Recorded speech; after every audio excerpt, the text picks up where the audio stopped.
untuk hadirnya hari ini. Alhamdulillah bisa berkumpul kembali. Dan suasana saya pasti semangat ya. Mau apa? Tadi mau yaya tapi kepagian, nggak usah pakai yaya. Alhamdulillah, terima kasih ibu-ibu semua yang sudah bisa berhadir dan memenuhi undangan Ulun untuk memberikan beberapa pengarahan, mungkin informasi yang penting untuk kita semua. Adapun hari ini Ulun minta tolong untuk bisa membantu dalam hal sebenarnya ini apa ya, sebenarnya mau disampaikan secara sendiri, tapi kebetulan ada tugas gitu. Jadi sekalian Ulun kan ikut CGP ya, angkatan 8. Ini ada tugas dari modul 1.4 menyatakan budaya positif. Jadi sudah kenal sama saya? Sudah ya. Ada namanya Bu. Alhamdulillah. Bapak Ibu, nanti ini akan dilakukan yang sama untuk ibu yang nanti akan ikut di angkatan berikutnya. Belum berharap semua yang hadir di sini, khususnya mampu U2, ikut semua berpartisipasi dalam kegiatan GP ini. Dan yakinlah bahwa pembelajaran sampai akhir hayat itu tidak ada yang maksudnya kita belajar itu nggak ada matinya. Jangan sampai berhenti di zona yang nyaman, lakukan yang terbaik, belajar dan belajar. Bukan saya yang paling bisa, bukan saya yang paling hebat, tapi kita berbagi di sini. Siap ya? Pada CGP ini saya dibantu dengan Ibu Fasil. Beliau adalah Ibu Iis sebagai fasilitator saya. Sekarang berdomisili di Banjarbaru. Kemudian saya juga ada pengajar praktik yang membimbing, yang biasanya datang ke sini, itu Bu Jumara. Beliau pengawas TK PAUD di Kecamatan Tanjung. Setelah kita membaca nih, ada kata budaya positif. Kira-kira yang dipikiran ibu-ibu apa sebenarnya? Apa yang ibu-ibu pikir tentang kalimat budaya positif ini? Kebiasaan baik. Ya benar. Ada lagi? Kebiasaan baik ya Bu. Kira-kira budaya positif, kebiasaan baik yang Ibu Herta sampaikan itu kira-kira kita tanamkan ke siswa bagus nggak? Menurut penting nggak? Contohnya salah satunya apa budaya yang sudah kita laksanakan? Misalkan kalau mau permisi, Ibu permisi, atau kalau mau apa namanya? Kalau mau minta bantuan, Ibu tolong. Budaya positif. Tepuk tangan buat Bu Herta. Jadi budaya positif sekarang itu sangatlah tipis ya, sangatlah mengkhawatirkan, khususnya bagi sekolah kita pastinya juga, karena terkendalanya COVID dulu, kegiatan daring dilakukan, pembiasaan sudah berkurang, sekarang kita genjot lagi bersama. Sudah yang lupa mereka, karena biasanya bertemu guru, caranya sudah tidak sopan. Dulu kita seusia kita, kalau ketemu guru takut, ya kan? Bahkan menghindar. Iya, bahkan menghindar, bukan takut sebenarnya, tapi terlalu merasa segan. Gitu. Tapi kalau sekarang, Ibu, Assalamualaikum, gitu ya. Benar kalimatnya, tapi caranya tidak. Oke, ya. Itu tugasnya siapa yang membenahi? Kita salah satunya, kan? Pada modul 1, paradigma dan visi guru penggerak itu dibahas habis, dituntas habis Bu pada 1.1, yaitu refleksi filosofi pendidikan Ki Hajar Dewantara. Yang mana saya pun baru tahu, baru sadar bahwa perjuangannya Ki Hajar Dewantara itu luar biasa untuk menghambakan siswa. Bukan berarti kita budaknya, tapi sebenarnya mereka lah yang kelak nih jadi tonggaknya kita. kita dari sisi ininya aja sudah bisa mengarahkan sebenarnya. Mereka kalau kita sekarang kan kita pastikan mereka malaikat kecil kita gitu ya. Kita bisa jadi guru antara mereka juga. Jadi bukan berarti kita paling bisa. Kadang ilmu kecil yang mereka punya itu kebanyakan didapat dari siswa gitu. Makanya kadang jangan mentolerir bahwa kita yang yang paling bisa gitu. Guru tuh pokoknya aku pernah salah gitu ya. Padahal ide-ide mereka itu sangatlah luar biasa. Itulah yang sekarang kita terapkan. Kenapa harus berdiferensiasi salah satunya. Pembelajaran sekarang katanya perlu siswa yang menentukan mau belajar apa hari ini, bagaimana caranya hari begitu baik ya. Bagaimana, bukan kita yang mengatur mereka, kita hanya menuntun, ya. Menuntun, bukan kita yang menciptakan, bukan kita yang mewujudkan, tapi mereka yang menginginkan, kita yang mengarahkan. Kemudian pada 1.2 nilai-nilai peran guru penggerak. Nah ini juga kenapa saya juga ingin teman-teman semua merasakan apa yang saya rasakan, karena baru beberapa bulan aja saya sudah merasa sangat jauh dari sempurna sebagai guru. Begitu ikut CGP baru saya pelan-pelan merasakan bahwa ini yang harus saya benahi. Oh ternyata seperti ini. Oh ternyata seperti ini. Saya sulit menceritakan kalau benar-benar ini tidak terjadi pada diri kita, karena jatuhnya dalam hati, jatuhnya dalam kalbu. Kalau kita yang jatuh, kita yang terjun sendiri bakal merasakan. Ingat ya. Visi guru penggerak pastinya tergerak, ya, bergerak dan menggerakkan. Nah saat ini saya posisinya menggerakkan teman-teman semua biar bisa bersama. Kemudian 1.4 budaya positif. Ini yang akan kita bahas. Refleksi filosofi pendidikan Ki Hajar Dewantara, asas pendidikan KHD. KHD itu Ki Hajar Dewantara ya Bapak Ibu. Pengajaran merupakan proses pendidikan dalam memberi ilmu atau berfaedah untuk kecakapan hidup anak secara lahir dan batin. Kemudian pendidikan, perbedaan antara pengajaran dengan pendidikan. Sedangkan pendidikan memberi tuntunan terhadap segala kekuatan kodrat yang dimiliki anak agar ia mampu mencapai keselamatan dan kebahagiaan setinggi-tingginya. Jadi tugas kita hanya menuntun, memfasilitasi, bukan mengatur, bukan menciptakan. Ya, pengajar. Kalau misalnya kita datang, saya bingung, saya suruh buka buku, kerjakan halaman sekian gitu kan, wajib dikerjakan, kalau enggak akan ibu nilai dan sebagainya. Ternyata itu perlu banyak pembenahan dari saya sendiri.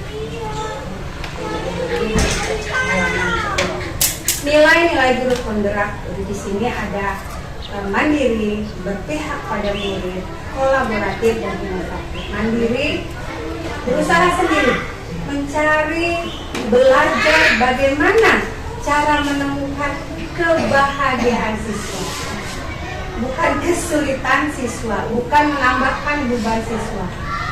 Dengan mudahnya siswa menerima pembelajaran dari kita, itu juga kebahagiaan dari kita, sehingga kita pun merasa tidak terbebani. Betul Bu Dian? Ya.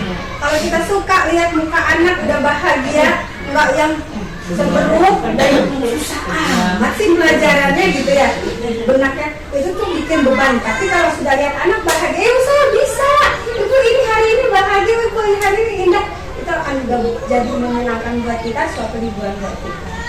Nah satu lagi berpihak pada murid tadi, salah satunya jangan menganggap bahwa murid itu adalah yang wajib tahu tentang kita, tapi temukan dia mau apa hari ini, dia bahagianya di mana hari ini. Beban Bu, muridnya banyak, itulah temukanlah pada asesmen. Asesmen pertama kita sudah menemukan bahwa oh anak ini sukanya ini. Nah sering dibuka asesmen yang pertama yang pernah kita lakukan bersama itu, sering dilihat kenapa. Oh tiba-tiba dia merasa berubah seperti ini. Temukan di asesmen, oh ternyata dia nggak suka nulis, harusnya dia mendengarkan dan sebagainya. Itulah tugas kita. Berat enggak kalau dinikmatin. Kemudian inovatif.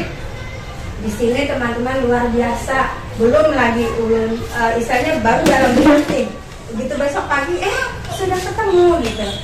Kayak kemarin contoh, saya pengen nanti buatkan ini buat teman-teman gitu. Tapi ternyata dia sudah buat, warganya sudah buat, ternyata inovatif luar biasa. Inovatif itu hal-hal yang baru digali sendiri. Jangan hanya duduk manis mau yang sudah dari zaman bahula ngajar sampai sekarang itu aja yang ada perubahan gitu. Sama bunga yang luar biasa, dan kita tidak ada rasa malu ya Bapak Ibu. Semakin banyak kita pengetahuan, saya sendiri merasa juga yang sudah dianggap ibaratnya sudah tua, nggak malu untuk belajar ke yang lebih muda. Karena memang zamannya sudah berbeda ya kan. Kalau dulu mana ada laptop tahunnya laptop tulis tangan ya Bu ya. Tulis tangan paling bagus dan tulisannya luar biasa sudah gitu kan. Kalau sekarang harus pakai IT, ada Canva dan sebagainya. Itu yang nggak bisa harus belajar. Kolaboratif saat ini juga kita kerjasama. Kelas 1 dengan rombel 3, kelas 3 rombelnya 3 juga, itu jangan sendiri-sendiri. Karena tidak ada yang sesuatu yang dilombakan. Harusnya kita kerjasama, baik sama-sama. Maka kalau buruk juga salah satunya akan semuanya buruk. Jadi jangan menutup, bagilah ilmu sebanyak-banyaknya, karena itu akan menjadi amal jariah. Karena punya aku bagus, aku nggak mau dilihat sama kelas sebelah. Tidak. Jadi kalau punya aku bagus, kalau mau silakan, kalau nggak mau juga. Mungkin berbeda pendapatnya. Ada yang nggak suka punya dia, sukanya punya bunyai, silakan. Ya, itu pendapatnya masing-masing. Karena untuk mengetahui keadaan siswa adalah Bapak Ibu sendiri. Reflektif. Nah ini salah satunya, kita jangan malu, jangan takut dikritik.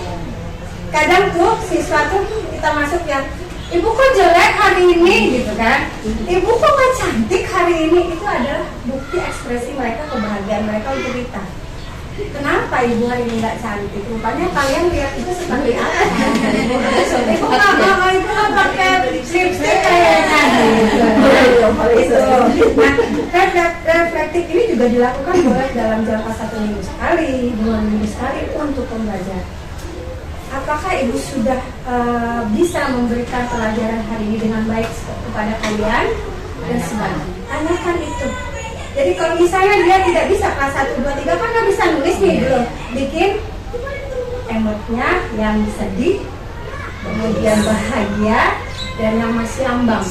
Masih kumpulkan. Dan jangan untuk malu, jangan ragu, jangan takut untuk dikoreksi.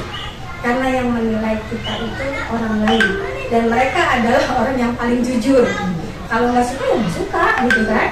Kalau senang ya berarti bisa. Kita perlu berkembang, jangan marah. Berarti ditulis Ibu pemarah kamu ya. Gitu ya. Oh Masya Allah, berarti aku saat ini pemarah. Berarti harus bagaimana saya belajar untuk tidak bisa, untuk lebih sabar menghadapi. Sampai sini ada pertanyaan? Lanjut ya. Budaya positif yang disampaikan Mbak tadi juga adalah kebiasaan baik. Jadi di sini budaya positif adalah proses perjalanan pendidikan yang harus kita jalani, karena ini merupakan tanggung jawab kita sebagai seorang pendidik, sebagai seorang pemimpin pembelajaran. Jadi Bapak Ibu itu sebenarnya adalah seorang pemimpin di kelasnya masing-masing, ya kan? Memberikan murid kesempatan dan kebebasan untuk berproses, belajar, membuat kesalahan, belajar lagi sehingga mampu menerima dan menyerap suatu pembelajaran. Karena suatu hidup nggak mungkin semuanya benar, pasti pernah kesandung, pernah salah dan sebagainya. Tapi ini merupakan tonggak untuk tidak melakukan hal berikutnya salah lagi.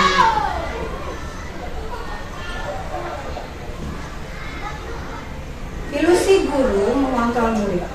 Ilusi bahwa semua penguatan positif efektif dan bermanfaat. Ilusi bahwa kritis dan membuat orang merasa bersalah dapat menguatkan karakter. Ilusi bahwa orang dewasa memiliki hak untuk memaksa. Nanti yang ini akan kita bahas di beberapa berikutnya. Yang pasti pahami dulu bahwa kita adalah mengontrol diri. Kemudian makna kata disiplin. Di mana ada kemerdekaan, disitulah harus ada disiplin yang kuat. Sungguh pun disiplin itu bersifat self-disiplin, yaitu kita sendiri yang mewajibkan kita dengan sekeras-kerasnya, tetapi itu sama saja. Sebab jikalau kita tidak cakap melakukan self-disiplin, wajiblah penguasa lain mendisiplinkan diri kita. Dan peraturan demikian itu harus ada di dalam suasana yang merdeka. Pemahaman dari Ki Hajar Dewantara.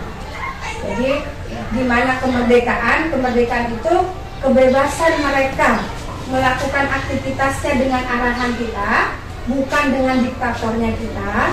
Kemudian disiplin ini mewajibkan kita dengan sekeras-kerasnya, tetapi itu sama saja. Sebab jika kita tidak cakap melakukan, yang dimulai dari siapa? Kita mau melakukan budaya positif itu nggak bisa ngatur orang dulu, ya kan? Tapi kita sebagai tauladan. Nilai-nilai kebajikan itu ada di profil pelajar Pancasila. Nah, ini yang kita akan lakukan pada kedepannya di IKN, ya. Jadi 6 profil pelajar Pancasila, yaitu yang pertama beriman, bertakwa kepada Tuhan Yang Maha Esa dan berakhlak mulia. Kemudian berkebinekaan global, bergotong royong, kreatif, bernalar kritis dan mandiri.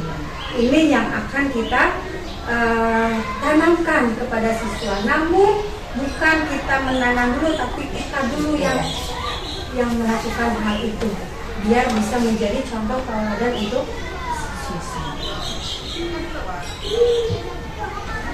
Motivasi perilaku manusia. Bagaimana kita berperilaku, mengapa kita melakukan segala sesuatu, apakah kita melakukan sesuatu karena adanya dorongan dari lingkungan atau ada dorongan yang lain. Ini adalah motivasinya. Caranya, bagaimana kita berperilaku, mengapa kita melakukan segala sesuatu, apakah kita melakukan sesuatu karena adanya dorongan dari lingkungan atau ada dorongan dari yang lain. Budiana Gosen dalam bukunya menyatakan ada 3 untuk menghindari ketidaknyamanan atau hukuman. Kemudian motivasi tadi ya, untuk mendapatkan imbalan atau penghargaan dari orang lain, untuk menjadi orang yang mereka inginkan dan menghargai diri sendiri dengan nilai-nilai yang mereka percaya. Jadi mereka melakukan motivasi baik atau budaya positif tadi, ada beberapa motivasi. Kenapa sih harus melakukan hal itu? Kenapa sih harus baik? Kenapa sih harus izin dulu dan sebagainya? Ada pilihan beberapa di sini, yaitu tadi menghindari hukuman, karena kita membuat peraturan. Kalau tidak izin nanti akan dihukum dan sebagainya. Itu akan kita benahi. Kemudian untuk mendapatkan imbalan, ternyata memberikan bintang itu tidak selalu harus, tidak selamanya itu baik. Harus ada memang ketetapannya terlebih dahulu sebelum kita melakukan hal baik itu terhadap siswa. Kita belajar bersama untuk menghindari ketidaknyamanan atau hukuman tadi. Ini adalah tingkat terendah dari motivasi perilaku manusia. Biasanya orang yang motivasi perilakunya hanya menghindari hukuman, terlambat nanti dipotong PPT-nya, gitu kan. Kalau terlambat nanti siswanya akan dicabut bintangnya, gitu. Ini hanya bersifat sementara ya. Perilakunya menghindari hukuman dan ketidaknyamanan, akan bertanya apa yang akan terjadi apabila saya tidak melakukannya. Sebenarnya mereka sedang menghindari permasalahan yang mungkin muncul dan berpengaruh pada mereka secara fisik, psikologis maupun tidak terpenuhinya kebutuhan mereka. Bila mereka tidak melakukan tindakan tersebut, motivasi ini bersifat eksternal, di luar, bukan dari hatinya. Dia melakukan hal itu karena takut. Iya, takut bintangnya. Betul. Ternyata itu belum. Ada lagi untuk mendapatkan imbalan atau penghargaan dari orang lain. Sebenarnya kita juga manusiawi ya, pasti pengen dihargai, pengen mendapatkan imbalan. Satu tingkat di atas motivasi yang pertama, di sini orang berperilaku untuk mendapatkan imbalan atau penghargaan dari orang lain. Orang dengan motivasinya akan bertanya, apa yang akan saya dapatkan apabila saya melakukannya? Mereka melakukan sebuah tindakan untuk mendapatkan pujian dari orang lain yang menurut mereka penting dan mereka letakkan dalam dunia berkualitas mereka. Mereka juga melakukan sesuatu yang mendapatkan hadiah, pengakuan atau imbalan. Motivasi ini pun bersifat eksternal, di luar, bukan dari hati. Next, untuk menjadi orang yang mereka inginkan dan menghargai diri sendiri dengan nilai-nilai yang mereka percaya, orang dengan motivasinya akan bertanya akan menjadi orang seperti apa atau bagaimana seperti apa apabila saya melakukannya. Mereka melakukan sesuatu karena nilai-nilai yang mereka yakini dan hargai, dan mereka melakukannya karena mereka ingin menjadi orang yang melakukan nilai-nilai yang mereka yakini tersebut. Ini adalah motivasi yang akan membuat seseorang memiliki disiplin positif karena motivasi ini berperilakunya bersifat internal dan eksternal, dari hati, dari luar. Mereka melakukan dengan ikhlas karena memang hal itu baik. Kita sampaikan apa tujuannya untuk melakukan hal itu. Oh iya, saya akan jadi baik nanti kalau melakukan hal itu, dan nanti saya juga akan mendapatkan imbalan, mendapatkan pujian dan sebagainya. Tapi mulailah dari hatinya, bukan paksanya. Ini adalah motivasi yang akan berlanjut sampai kapanpun. Tidak takut hukuman, yakin bahwa tanggung jawab dia memang harus melakukan hal budaya positif tersebut. Itu ya Bapak Ibu. Tujuan dari disiplin positif adalah menanamkan motivasi yang ketiga tadi, dari eksternal, dari internal dan eksternal pada murid-murid kita, yaitu untuk menjadi orang yang mereka inginkan dan menghargai diri sendiri dengan nilai-nilai mereka percaya.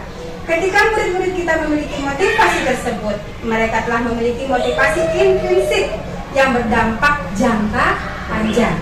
Motivasi yang tidak akan terpengaruh pada adanya hukuman atau hadiah. Dia akan merasa bahwa hal itu adalah baik dilakukan untuk saya, bukan mau mendapatkan imbalan, tapi saya harus melakukan itu dengan baik. Seperti apa kita menyarankan dengan tadi jangan lelah untuk menasihati. Jika dia salah, panggil, nanti ada namanya restitusi ya, bukan untuk dimarahi tapi diberikan arahan agar hal itu tidak dilakukan lagi. Karena pasti pernah anak-anak berbuat salah. Jangankan anak-anak, kita juga pasti pernah buat salah. Nilai-nilai kebajikan apa yang Anda berusaha tanamkan pada murid-murid di kelas Anda? Kalau belum saya buka, kira-kira apa yang ingin di benak Bapak Ibu semua? Saya pengen nih siswanya seperti ini, saya pengen nih siswanya seperti ini. Itu wujudkan dari kita. Namun tadi itu kita sampaikan ke siswa, kira-kira budaya atau kegiatan apa yang kira-kira menurut anak-anak kita baik. Biarkan dia menyebutkan satu-satu, karena dia pasti punya ide-ide yang luar biasa. Tapi kita sudah punya nih konsepnya di dalam. Mau salam tadi sebelum masuk, kemudian kalau lewat harus seperti apa gitu kan, dan sebagainya. Itu sudah kita punya konsep, tapi jangan punya kita dulu yang dibuka, tapi sampaikan ke siswa dulu. Kira-kira yang baik kita lakukan itu seperti apa, melakukan dulu dan sebagainya. Membuat keyakinan kelas itu. Selanjutnya, ayo membuat keyakinan kelas. Bu, keyakinan, peraturan, kemudian kesepakatan dan sebagainya. Sebenarnya itu sama, konsepnya sama. Cuma ini lebih halusnya. Bukan berarti itu adalah hak yang memaksa.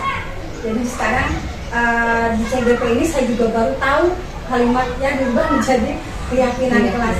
Kenapa sih jadi keyakinan? Kenapa nggak peraturan aja? Kenapa nggak dimasukkan kesepakatan yang sebenarnya kita buka bersama? Ya, kebutuhan dasar manusia itu ada, ya, ada 5, yaitu penguasaan, menguasai, kemudian kasih sayang dan rasa diterima, pengen disayang, ya kan, siswa orang tua aja pengen disayang lagi suami istrinya, ya, apalagi anak. Kebebasan, mereka melakukan hal apapun sebatas itu bisa dilakukan, baik dorong. Tapi yang membahayakan itu dan sebagainya kita arahkan. Kesenangan, perlu healing, jalan-jalan, ya kan, semua, dan bertahan hidup. Ini adalah kebutuhan dasar manusia. Nggak bisa dipisah-pisahkan, dan ini pasti nyata. Kemudian 5 posisi kontrol guru terhadap murid. Penghukuman, pemberi rasa bersalah, teman, pemantau, dan manajer. Nah, ini ada beberapa biasanya yang dilakukan dari kelima hal tersebut. Jadi penghukuman itu seperti apa, memberi rasa bersalah itu seperti apa, teman bagaimana, pemantau, dan manajer bagaimana. Penghukuman itu seorang penghukum bisa menggunakan hukuman fisik, ya, maupun verbal. Orang-orang yang menjalankan posisi penghukum senantiasa mengatakan bahwa sekolah memerlukan sistem atau alat yang dapat lebih menekan murid-muridnya lebih dalam lagi. Hukuman, kira-kira bisa dibayangkan hal ini seperti apa? Melanggar peraturan, kemudian dia melakukan apa? Gurunya? Oh, pukul pakai penggaris. Kata-kata yang kasar. Ada lagi berupa fisik. Seperti mukul penggaris. Ada lagi mencubit. Lari lapangan. Menjewer telinga. Membersihkan WC. Kita sudah paham bahwa itu adalah merupakan hukuman dan tidak mengenakan siswa. Dulu memang saya sendiri juga melakukan hal yang sama, tapi ternyata itu bukan hal yang tepat. Jadi kita benahi bersama apa yang sebaiknya kita lakukan, ya. Kemudian itu adalah penghukuman. Nah, yang ini adalah membuat rasa bersalah. Sudah pun dia merasa salah, ya kan? Kemudian pada posisi ini biasanya guru akan bersuara lebih lembut. Pembuat rasa bersalah akan menggunakan keheningan yang membuat orang lain merasa tidak nyaman, bersalah, atau rendah diri. Kata-kata yang keluar dengan lembut akan seperti, contoh, ibu sangat kecewa sekali dengan kamu. Ibu nggak bangga sama kamu. Kamu bisanya apa sih? Ya, menurut kita itu adalah hal yang membuat dia merasa akan sangat bersalah dan tidak melakukan lagi. Namun itu akan membuat anak semakin rendah.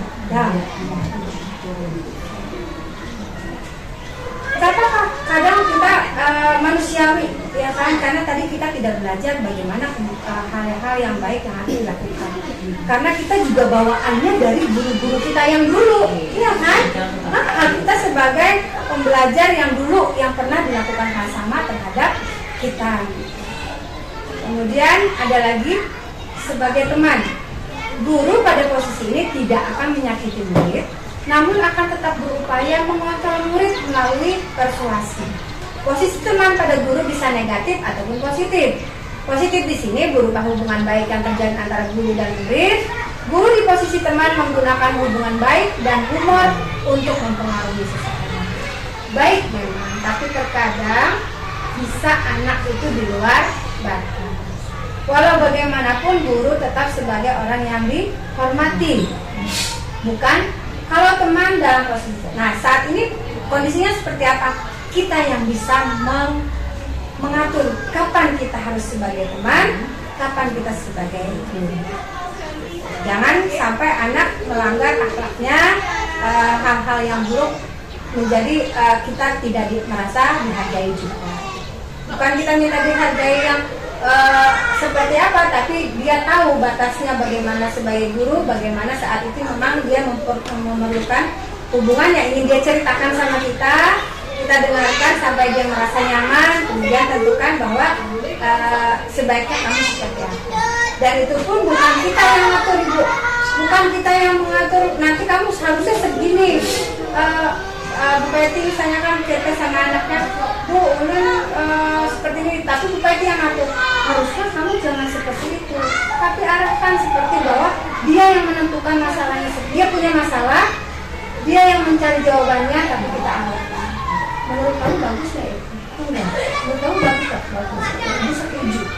Nanti kita sama-sama ya kerjakan. Kamu nanti kalau ada apa-apa ibu ke ibu ya. Itu jadi sebagai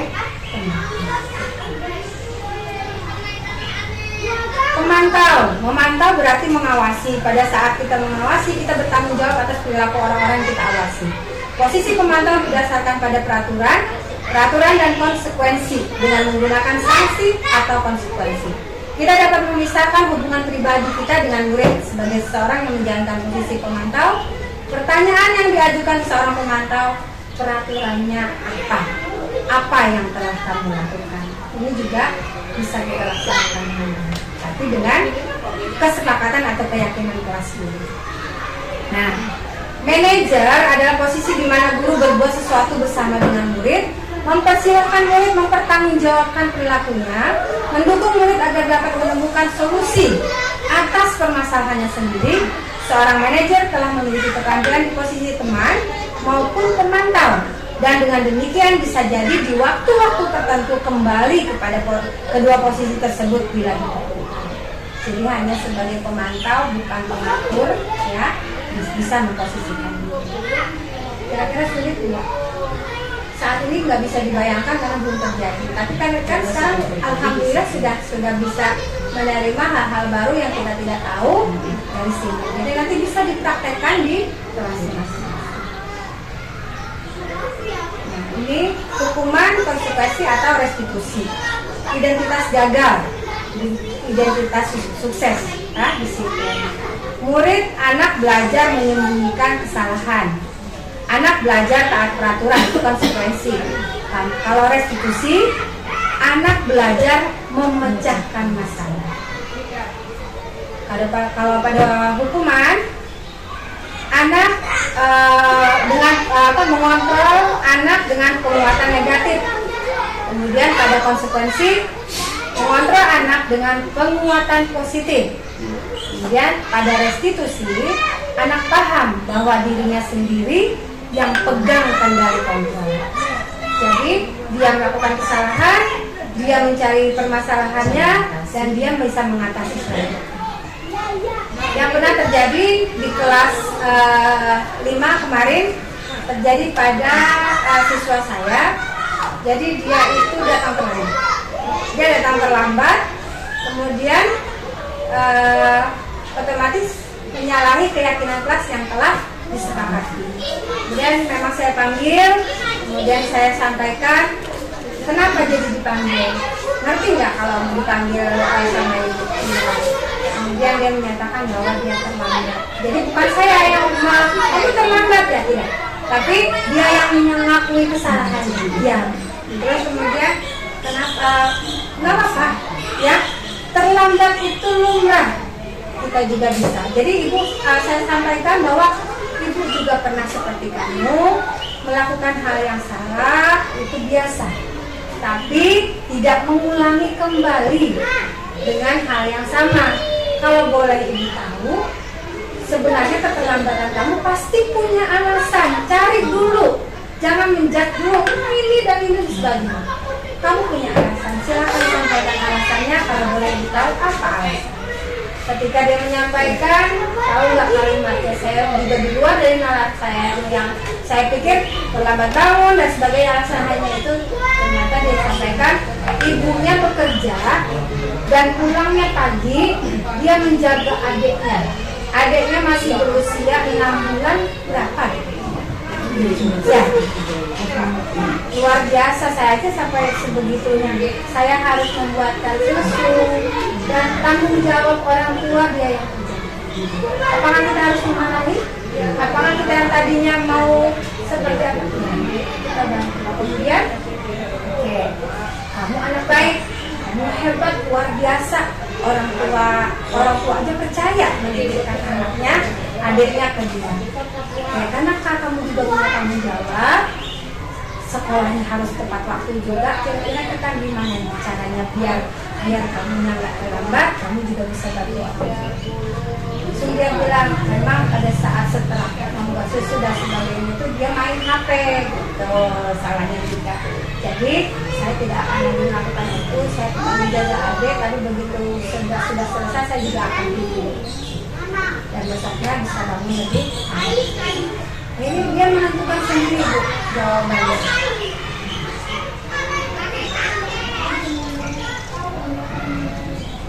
Nah, ini yang disebut dengan langkah-langkah restitusi yang saya lakukan tadi.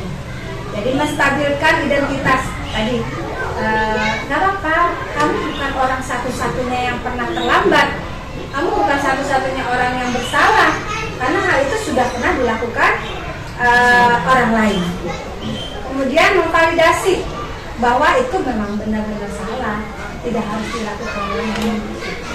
Tapi dia juga yang menyatakan, bagus nggak itu? Kira-kira menurut kamu itu tepat nggak? Dia yang menjawab sendiri karena dia menanyakan keyakinan. Kita kan sudah buat ya kesepakatan atau keyakinan kelas. Kira-kira kamu melanggar atau tidak melanggar? Padahal kita sudah bikinkan keyakinan kemarin. Ya. Nah kemudian apa yang kamu langgar tadi? Tidak dilakukan. Sudah melakukan hal itu aja luar biasa. Gitu. Kalimat-kalimatnya seperti yang saya sampaikan tadi, yaitu tadi kamu tentu punya alasan mengapa melakukan itu. Adakah cara yang lebih efektif untuk mendapatkan apa yang kamu perlukan? Bantu dengan kalimat-kalimat seperti itu. Setiap orang pasti pernah melakukan kesalahan. Kamu bukan satu-satunya orang yang pernah melakukan ini. Kamu ingin menjadi orang yang seperti apa? Sampai keyakinan kelas apa yang telah kita sepakati. Ini adalah segitiga restitusi. Saya juga baru kenal ini, dan ini saya akan bagikan ke teman-teman semua. Yuk kita belajar bersama untuk menjadi lebih baik. Sampai di sini ada pertanyaan? Boleh cerita, mungkin ada salah satu yang saat ini punya masalah, nanti bagaimana kita cara menyelesaikannya. Ada mungkin Bapak Ibu, silakan. Nah, saya akan berbagi informasi. Mungkin kan terjadi di kelas ulun yang seperti itu. Mungkin di kelas lain ada yang ada Bu. Oke, silakan. Ini mau menanyakan bagaimana cara menyelesaikannya. Ya. Kan di kelas 2 ini ada salah satu anak yang namanya Karis. Itu biasanya dia itu setiap harinya bisa ikut ke tempat-tempat hiburan seperti badut-badut gitu. Ya, itu nafis namanya. Jadi kita sebagai guru bingung gimana cara menyelesaikan anak yang seperti itu. Mungkin dia dari dulu ini mulai sudah sebelum sekolah atau kelas 1 dulu dia sudah melakukan itu. Sekarang dia melakukan lagi. Pertama di dalam pelajarannya dia itu kurang. Untuk jajan pun terkadang dia nggak bisa bawa.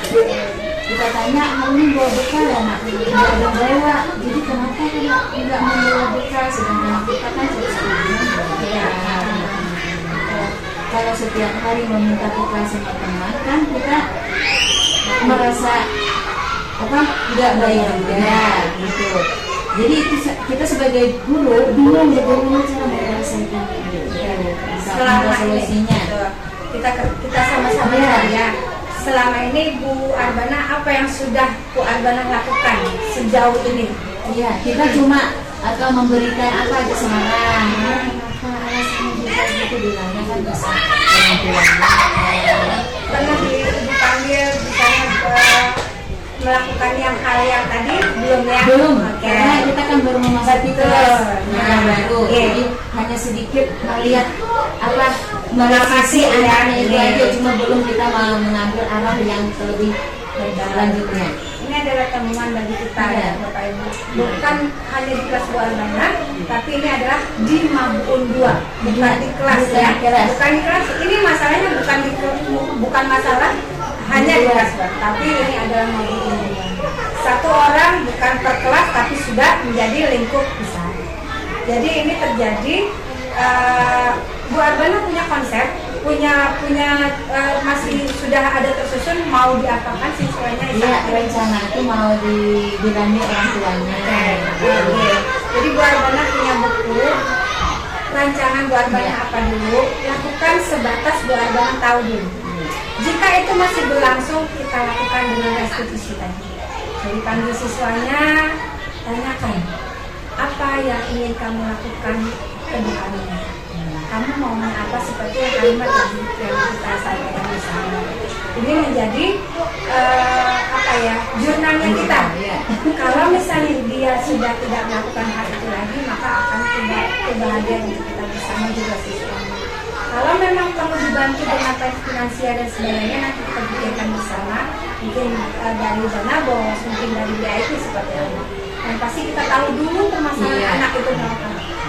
Gitu ya Bu. Jadi Ibu punya konsep, dan ini jangan lupa dicatat, jangan lupa didokumentasikan.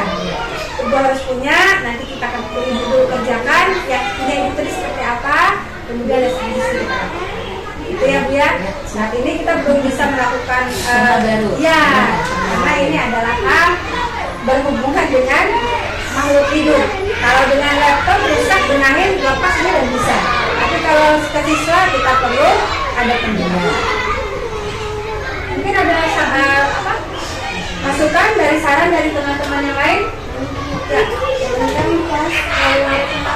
Ya, sama. Dari Mas Abu ya.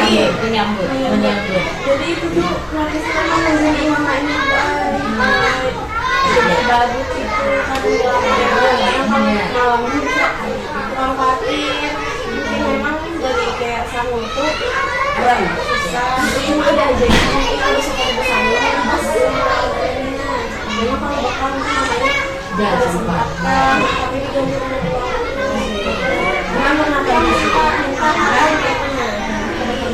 Ada pernah ya, kondisi SDN Luangmungkun memang posisi yang rawan ya, dekat dengan fasilitas yang rakyat dan expo dan sebagainya. Ini juga ya memang tugas kita gitu membina. Kenapa saya pengen sekali gitu tentang akhlak dibina di sini, karena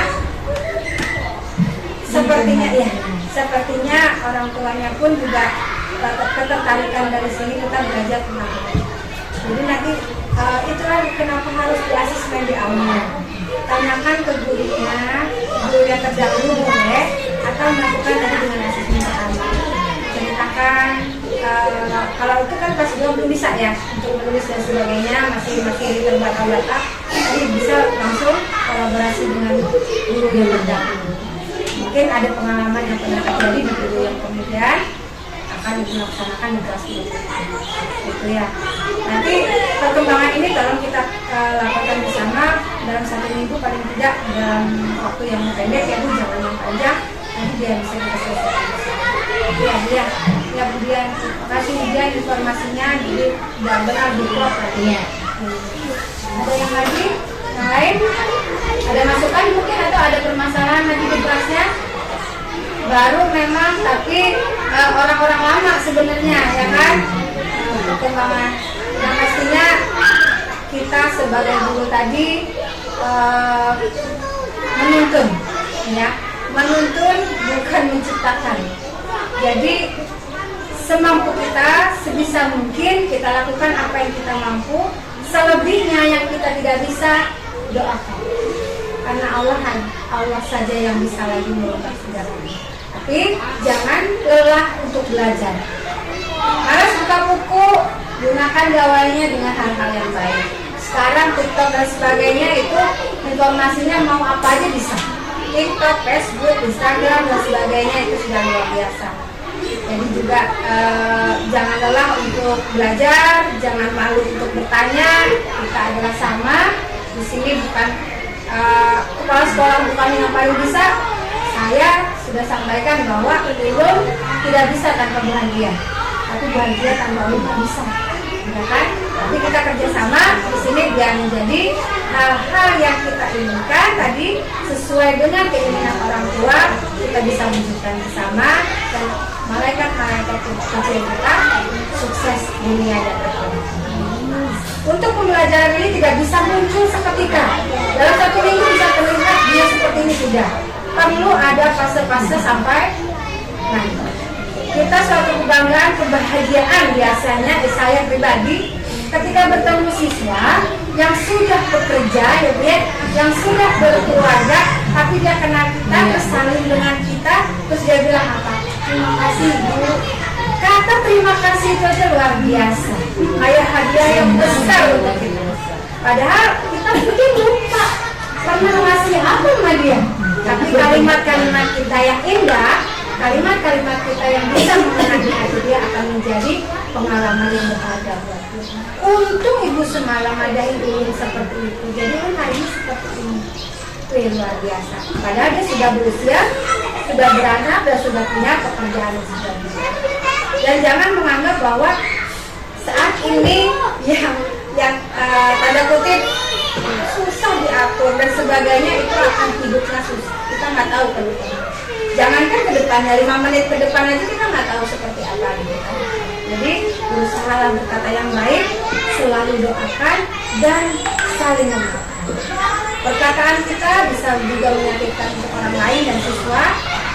Dia orangnya ini tadi malaikat kecil yang belum balik dan sebagainya, doanya cepet tuh, ya kan? Jadi kita saling memaafkan. Selesai pembelajaran, ucapkan ibu minta maaf jika ada penyampaian yang belum kurang salah dan sebagainya. Sehingga kita punya pahala banyak nih guru, tapi godaannya luar biasa, ya kan? Pahala kita banyak, tidur aja dapat pahala katanya gurunya, tapi godaannya luar biasa. Jadi jangan sampai godaan itu menghabiskan pahala yang itu ya Bapak Ibu semua. Ada lagi yang ingin ditanyakan? Oke, kalau memang tidak ada, ulun tutup hari ini. Terima kasih waktunya, kemudian kesempatannya. Semoga yang ulun sampaikan bermanfaat, bisa kerjakan sama-sama, kita kolaborasi bersama-sama untuk menjadi yang terbaik untuk siswa kita. Ulun doakan semoga apa yang kita lakukan selalu menjadi yang terbaik. Alhamdulillah, mohon maaf karena kesempurnaannya yang milik Allah. Wabillahi taufiq wal hidayah. Wassalamualaikum warahmatullahi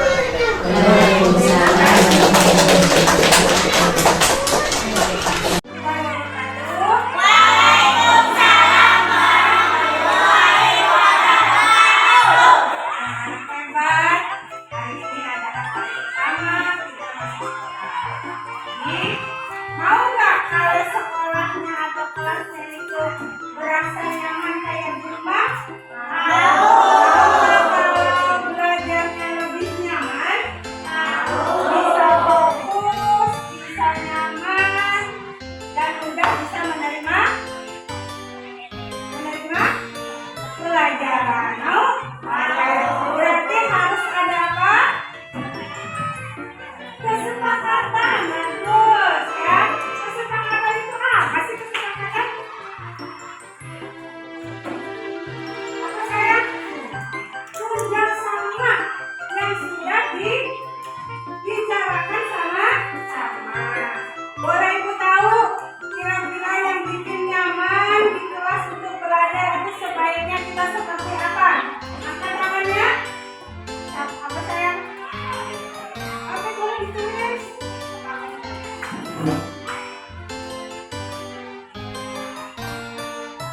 Satu.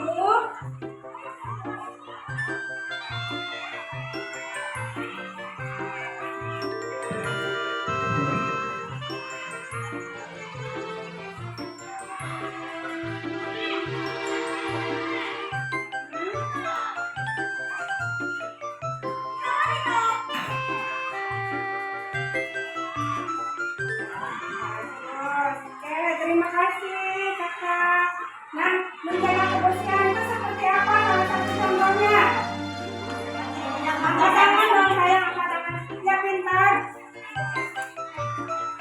Membuang sampah pada tempatnya. Good, ada lagi? Ya, mari.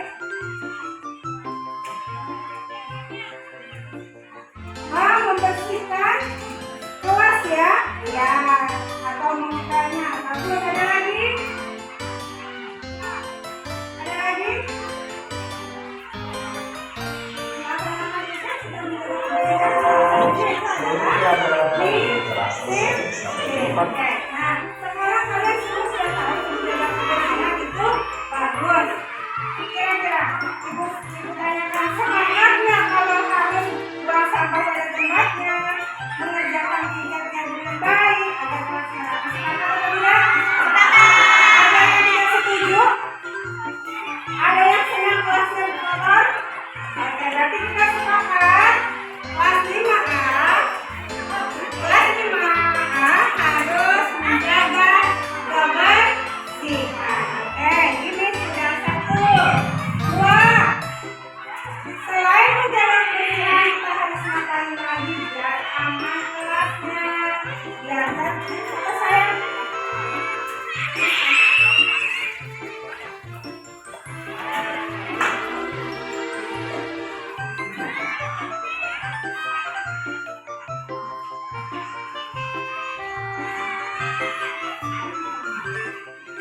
good. Oke, nah di sini ada kata tidak.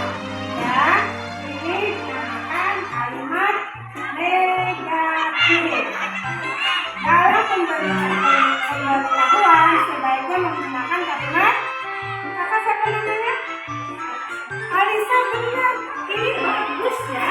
Bagus, tidak good. Tapi kita ubah kalimatnya lebih bagus. Tidak menggunakan tidak good. Kalimatnya tidak good. Apa? Jangan itu, selain itu, sudah betul tapi masih negatif. Ya? Apa sayang? Masih kata tidak menggunakan kata tidak di depannya. Ayo apa? Kalau nggak gimana? Kelasnya? Apa? Gimana? Boleh? Mana? Mana yang lain? Apa sayang? Tulasnya tenang ya.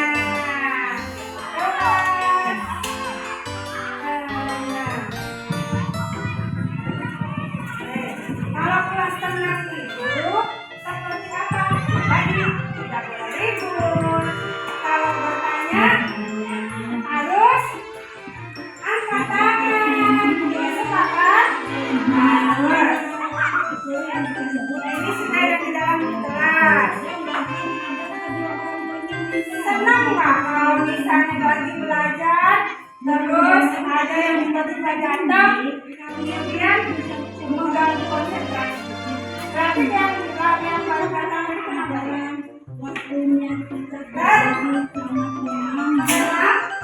terlambat. Boleh nggak terlambat?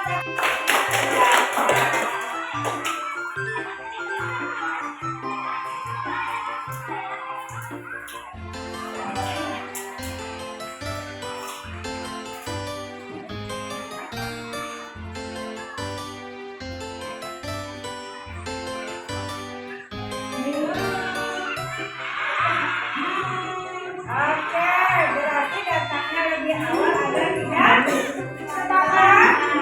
Iya. Setuju? Setuju. Ini kita sepakati bersama. Yang kita akan buat, kita akan tandakan di kelas. Dan yang buat ini siapa? Ibu atau kalian? Ibu atau kalian yang membuat ini tadi siapa nih? Iya, berarti siapa yang melaksanakan? Kalian yang bertanggung jawab karena sudah membuat, berarti harus melaksanakan. Jika melanggar, pasti harus ada dapat konsekuensi atau bukan hukuman. Tapi apa yang harus kalian lakukan agar ini tidak kalian langgar? Ibu tidak akan menghukum, ya. Ibu tidak akan memberikan hukuman yang humanistik. Tapi tolong telaah agar ini bisa kalian laksanakan dengan baik dari hati kalian masing-masing. Paham? Ya. Jadi anak yang baik, berusaha untuk berbuat baik, sehingga kalau sudah mengikuti budaya baik ini nanti kedepannya akan dapat menjadi anak ya.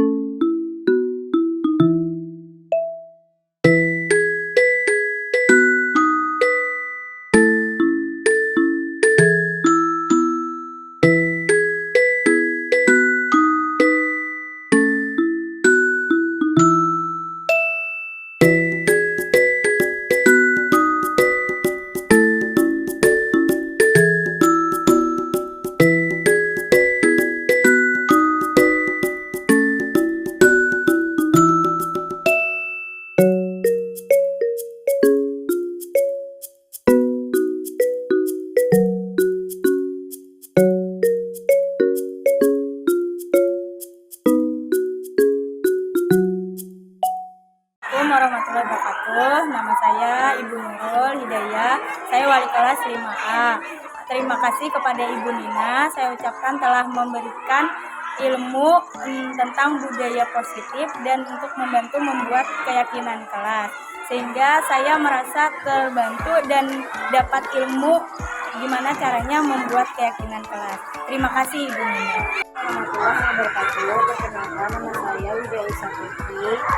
Saya senang sekali membuat keyakinan kelas dan bersama teman-teman dan juga dipandu oleh Ibu Nina. Terima kasih Ibu Nina. Saya Mawar. Saya senang sekali dengan